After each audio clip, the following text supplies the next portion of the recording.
محرم الحرام، محرم کے لغوی معنی وہ چیز جس کو حرمت بخشی گئی۔ حرمت کا مطلب پاکیزگی، تقدس، لائق احترام، مقدس، عظمت والا، ممنوع یعنی وہ مہینہ جو حرام کیا گیا۔ اس مبارک مہینے میں ظلم و زیادتی، قتل و غارت، گناہ و معصیت کرنا حرام ہے۔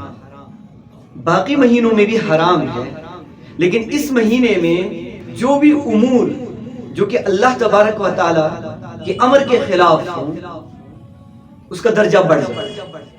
اللہ تبارک و تعالی نے سال کا آغاز ہی حرمت والے مہینے سے کیا۔ اس حرمت والے مہینے کے کئی اعزاز ہیں، کئی فضائل ہیں جن پہ قرآن پاک نے گواہی دی اور درجنوں احادیثیں ملتی ہیں جو کہ اس کے تائید میں واجب ہیں۔ میں نے آپ کے سامنے ایک آیت تلاوت کی، آیت سورہ توبہ سے، آیت نمبر 36۔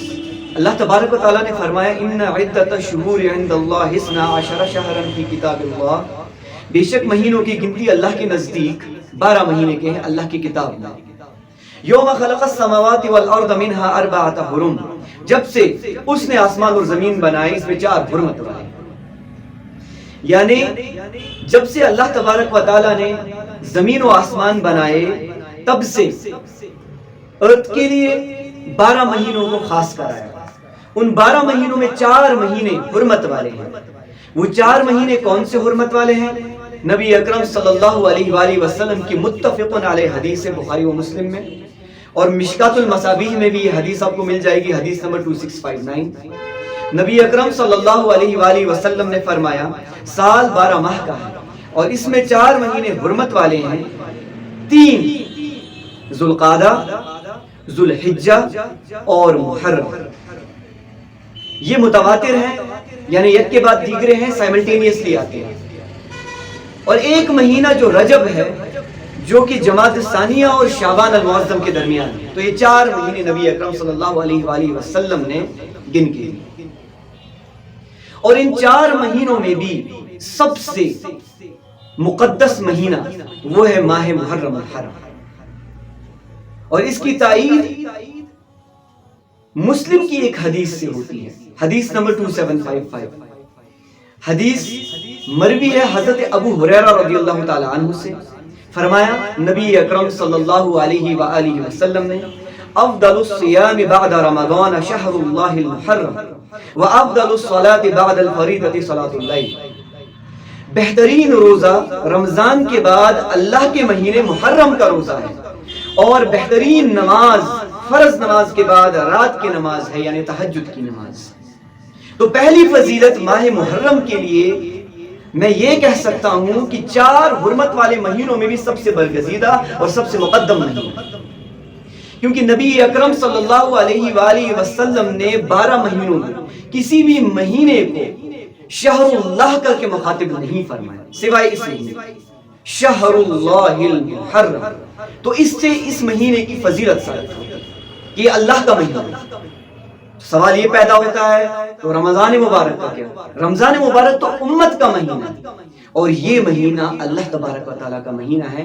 یہی وجہ ہے کہ 17 ہجری میں سیدنا عثمان رضی اللہ تعالیٰ عنہ اور سیدنا علی رضی اللہ تعالیٰ عنہ کے مشورے پر اس مہینے کو ہجری کیلنڈر کا یعنی اسلامی کیلنڈر کا آغازی مہینہ طے کیا گیا، اور یہ دور تھا سیدنا عمر فاروق رضی اللہ تعالیٰ عنہ۔ اور اس کی کئی اور وجوہات بھی ہے کہ کیوں اس کو پہلا مہینہ تجویز کیا گیا ہجری کیلنڈر کا۔ اس کے پیچھے ایک اور وجہ بھی ہے کہ نبی اکرم صلی اللہ علیہ وآلہ وسلم نے جب ہجرت کا آغاز کیا مکہ مکرمہ سے، تو ہجرت کا آغاز اواخر ذوالحجہ میں ہوا ہے، اور نبی اکرم صلی اللہ علیہ وآلہ وسلم پر نئے مہینے کا جو چاند طلوع جو ہوا وہ مدینہ میں ہوا، اور وہ چاند ماہ محرم الحرام کا تھا۔ سو یہاں سے شروعات ہوئی ہجری کیلنڈر، تو شروعات بھی اسی کی یعنی اسی مہینے سے، اور اس کے پیچھے وجوہات شہر اللہ، اللہ کا مہینہ، اور نبی اکرم صلی اللہ علیہ وآلہ وسلم کی مدینہ تشریف آوری۔ اس کے علاوہ ایک اور فضیلت میں آپ کے سامنے اگر بیان کروں، وہ ہے رمضان کے بعد سب سے افضل روزے اگر مانے گئے ہیں تو اس مہینے کے مانے گئے ہیں۔ وہی حدیث میں آپ کے سامنے پھر سے کہتا چلوں، نبی اکرم صلی اللہ علیہ وآلہ وسلم نے فرمایا بہترین روزہ رمضان کے بعد اللہ کے مہینے محرم ہے، یعنی نوافل روزوں میں سب سے بہترین روزہ جو ہے وہ شہر محرم ہے۔ اور اسی حدیث میں ایک اور بات بھی ہے کہ نوافل نمازوں میں سب سے بہترین نماز تہجد کی نماز ہے، صحیح مسلم حدیث نمبر 2755۔ تو اس مہینے کو ہم کہہ سکتے ہیں the chosen month of Almighty Allah، یعنی اللہ تبارک و تعالیٰ نے اس مہینے کو چن لیا، کیونکہ یہ وہ مہینہ ہے جس سے اللہ تبارک و تعالیٰ نے اپنی نسبت دی۔ تو یہ دو فضائل میں نے آپ کے سامنے بیان کی۔ تیسری فضیلت ماہ محرم کی جو سب سے بڑی فضیلت ہے اور اس پہ تمام امت کا اجماع ہے، وہ ہے یوم عاشورہ، یعنی 10ویں تاریخ۔ چاہے وہ اہل تشیع ہو، چاہے وہ اہل السنہ والجماعہ، دونوں اس پہ متفق ہیں کہ یوم عاشورہ 10ویں محرم کو کہتے ہیں۔ اور جتنی بھی احادیث کی کتب ہیں اس میں یوم عاشورہ کا لفظ آیا ہے، انکلوڈنگ صحیح مسلم اور صحیح بخاری۔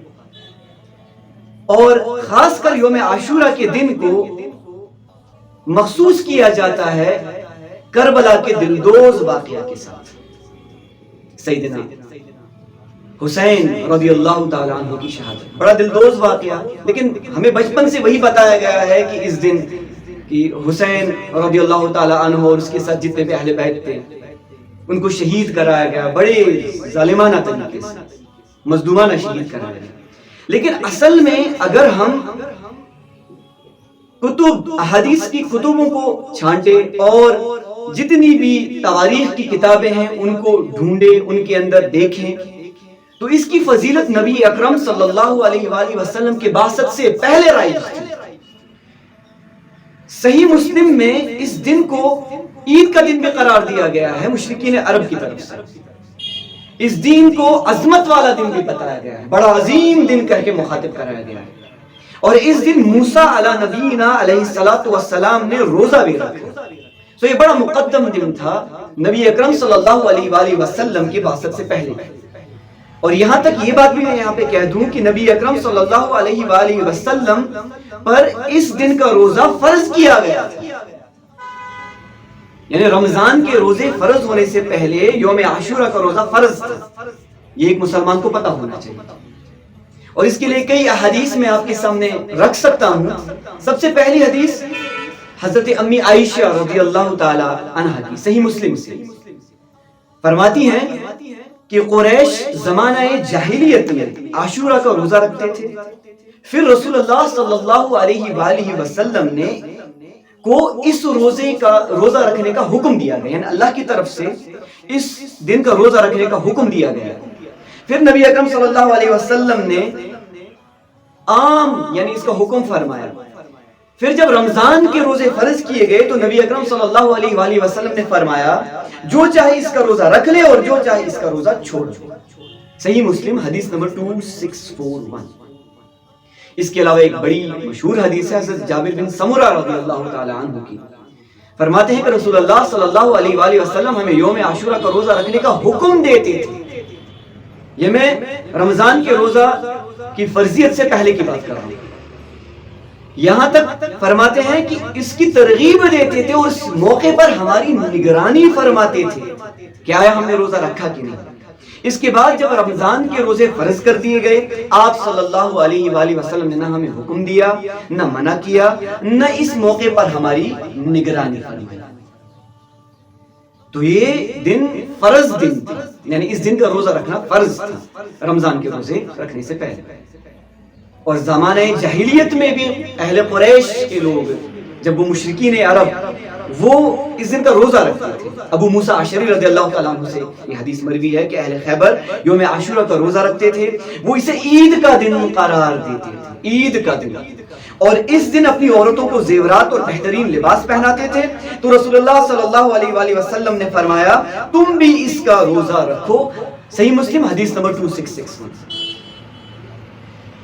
پھر بعد میں جب ماہ رمضان کو فرض کیا گیا، اس کے روزے فرض ہوئے، تو نبی اکرم صلی اللہ علیہ وآلہ وسلم نے یعنی ایک چھوٹ دے دی کہ کوئی روزہ رکھے تو رکھ سکتا ہے، کوئی نہ رکھے تو ضرورت نہیں، کیونکہ اب فرض روزے آ چکے۔ پھر نبی اکرم صلی اللہ علیہ وآلہ وسلم کی مبارک زندگی کا دوسرا دور شروع ہوتا ہے، یعنی ہجرت کے بعد کا، اور حضرت ابن عباس رضی اللہ تعالی عنہ سے روایت ہے کہ رسول اللہ صلی اللہ علیہ وآلہ وسلم جب مدینہ تشریف لائے تو آپ صلی اللہ علیہ وآلہ وسلم نے یہودیوں کو اس دن روزہ رکھتے ہوئے پایا۔ تو رسول اللہ صلی اللہ علیہ وآلہ وسلم نے ان سے دریافت کیا یہ کون سا دن ہے جس کا تم روزہ رکھتے ہو؟ تو انہوں نے عرض کیا یہ ایک عظیم دن ہے، اللہ نے اس روز موسیٰ علیہ السلام اور ان کی قوم کو نجات دی، جبکہ فرعون اور اس کی قوم کو غرق کیا۔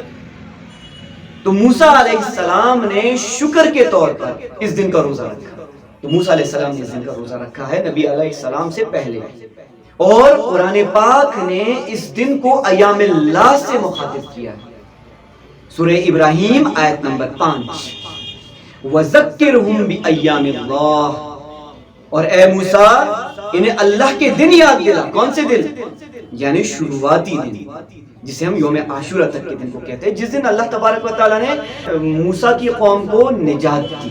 نبی اکرم صلی اللہ علیہ وآلہ وسلم نے جب جانا کہ یہود اس دن کا روزہ رکھتے ہیں، کہ موسیٰ علیہ السلام نے اس دن کا روزہ رکھا، یہ نجات کا دن تھا، تو نبی اکرم صلی اللہ علیہ وآلہ وسلم نے فرمایا ہم تمہاری نسبت موسیٰ کے زیادہ حقدار ہیں۔ تو رسول اللہ صلی اللہ علیہ وآلہ وسلم نے اس روز روزہ رکھا اور اس کا روزہ رکھنے کا حکم بھی فرمایا۔ تو ہجرت کے بعد یہ روزہ ہم کہہ سکتے ہیں کہ سنت کے درجے تک آئے، ہجرت سے پہلے فرض کے درجے تک، پھر بعد میں جب رمضان فرض کر دیا گیا، اس کے روزے فرض ہوئے، اس کو منسوخ کر دیا گیا۔ اس کے بعد جب ہجرت ہوئی نبی اکرم صلی اللہ علیہ وآلہ وسلم کی، اس کے بعد نبی اکرم صلی اللہ علیہ وسلم نے خود اس دن کا روزہ رکھا اور حکم بھی فرمایا روزہ رکھنے کا، تو ہم کہہ سکتے ہیں کہ استحباب کے درجے تک تو یہ روزہ پہنچا۔ اور عبداللہ ابن عباس رضی اللہ تعالیٰ عنہ سے یہ حدیث ہے کہ میں نے نبی اکرم صلی اللہ علیہ وآلہ وسلم کو سوائے عاشورہ کے دن اور رمضان کے مہینے کے کسی اور دنوں میں افضل جان کر، خاص طور سے قصد کر کے یعنی جان بوجھ کے روزہ رکھتے ہوئے نہیں دیکھا۔ یعنی نبی اکرم صلی اللہ علیہ وآلہ وسلم اس دن کا بالخصوص روزہ رکھتے تھے، یوم عاشورہ کا اور رمضان مبارک۔ لیکن اس کے ساتھ یہ حدیث بہت ہی زیادہ ضروری ہے، آپ اس حدیث کو چھوڑ نہیں سکتے، اس حدیث کو بیان کرنا چاہیے۔ وہ بھی حضرت عبداللہ ابن عباس رضی اللہ تعالیٰ عنہ سے ہے، صحیح مسلم سے حدیث نمبر 2666۔ جب رسول اللہ صلی اللہ علیہ وآلہ وسلم نے عاشورہ کا روزہ رکھنے کا حکم فرمایا تو صحابہ کرام رضوان اللہ تعالی علیہم اجمعین نے عرض کیا یا رسول اللہ صلی اللہ علیہ وسلم، یہ تو وہ دن ہے کہ یہود و نصارہ اس کی تعظیم کرتے ہیں، یعنی ایک طرف سے آپ ان کی مخالفت کا حکم دیتے ہیں اور دوسری طرف سے اگر ہم یہ روزہ رکھیں گے تو یہود و نصارہ کی مشابہت ہو جائے گی۔ تو نبی اکرم صلی اللہ علیہ وآلہ وسلم نے اس پر یہ فرمایا کہ جب آئندہ سال ہوگا تو اگر اللہ نے چاہا ہم 9ویں دن کا روزہ بھی رکھیں، یعنی 9 محرم اور 10 محرم کا بھی۔ تو اس سے یہ بات صادر ہوتی ہے کہ امور خیر میں بھی اب غیر قوم کی مشابہت نہیں کر سکتے روزہ رکھنے کے باوجود بھی، کیونکہ یہود و نصارہ کی ہر حال میں مخالفت کرنی ہے۔ روزہ رکھنا تو خیر کا کام ہے، اس میں بھی نبی اکرم صلی اللہ علیہ وآلہ وسلم نے فرمایا کہ نہیں، 9 کا بھی رکھنا، 10 کا بھی رکھنا۔ اور جامع ترمذی میں حدیث نمبر 755 حضرت عبداللہ ابن عباس رضی اللہ تعالیٰ عنہ ہی فرماتے ہیں کہ 9ویں اور 10ویں دن کا روزہ رکھو اور یہودیوں کی مخالفت کرو۔ تو اس دن کا روزہ ضروری ہے، افضل ترین ہے، اور افضل ترین روزہ وہ ہے 9 محرم کا روزہ اور 10 محرم کا روزہ. اور یہ نبی اکرم صلی اللہ علیہ وآلہ وسلم کے خواہشات کے عین مطابق ہے.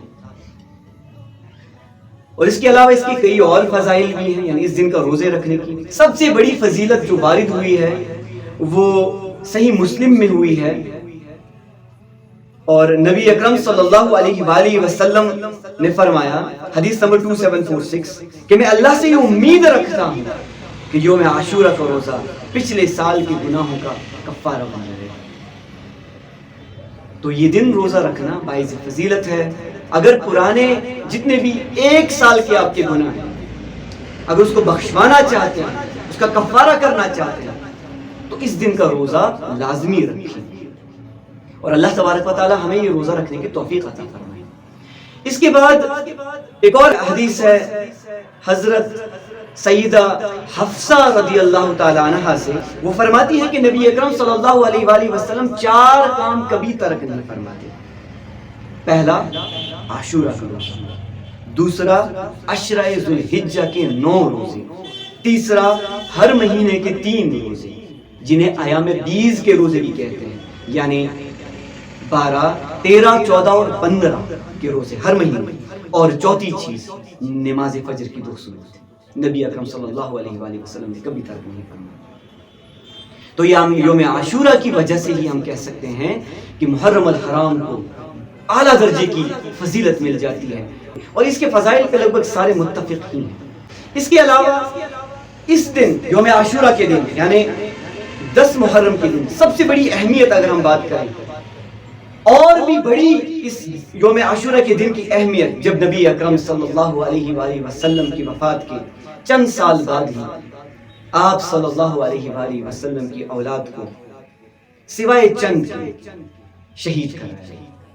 اور یہ بڑا دلدوز واقعہ ہے کربلا کا, لگ بھگ سبوں کو معلوم ہے. اس پہ اب بہت ساری بحثیں بھی ہوتی ہیں, بہت ساری باتیں بھی ہوتی ہیں, اور لگ بھگ ہر ایک بچے کو, ہر ایک بڑے کو, اور بچپن سے تو میں نے آپ سے شروعات میں ہی کہا کہ ہمیں یہی بتایا گیا کہ یوم عاشورہ کا دن امام حسین رضی اللہ تعالیٰ عنہ کے ساتھ ہی مخصوص ہے.